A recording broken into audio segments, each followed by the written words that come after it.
And we start with a heart-to-heart on this Valentine's Day. The sister of a man killed by an East Cleveland police officer meets the man at the center of it all. Good evening, I'm Courtney Gooseman. And I'm DALAUN Dillard. That meeting between the loved ones of Vincent Belmonte and Police Sergeant Larry McDonald was organized by local community organizations who say meetings like this can be a model for better relationships between the police and the public. News 5's Jordan Vandenberg is in East Cleveland with more.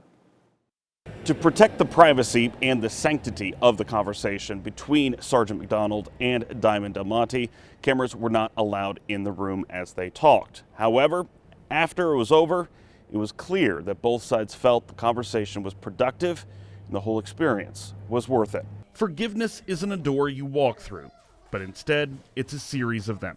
And the door to room 215 marked the all-important first one. I've read all the paperwork, and then even after Attorney General, they got done, I've watched all the videos and everything I could. The only person I wasn't allowed to talk to was him. Diamond Belmonte finally had that chance to talk to Larry McDonald, the East Cleveland police sergeant who shot and killed her brother Vincent in January 2021. According to investigators, a traffic stop led to a foot chase that ended when McDonald shot Belmonte 3 times. McDonald reportedly told investigators Belmonte reached for a gun. It wasn't captured on McDonald's body camera. He told investigators that he had mistakenly turned it off, thinking he was turning it on.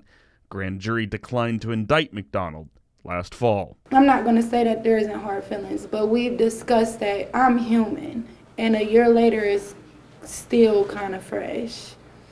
But I'm not willing to just shut down and be like, oh, I'm not going to forgive you ever. The idea was introduced to me, and I said, if that gives the family any peace or consolation, then I obviously would like to see this happen. East Cleveland Police Chief Scott Gardner said he immediately supported the idea when local community organization Black on Black Crime approached him. I just want to thank you, Chief Gardner. Belmonte says the conversation didn't answer every question that she had, but she feels ever so slightly more at peace. Looking at him, do I feel as if he's remorseful? Yeah. Like, he was just as nervous in there as I was. Nothing that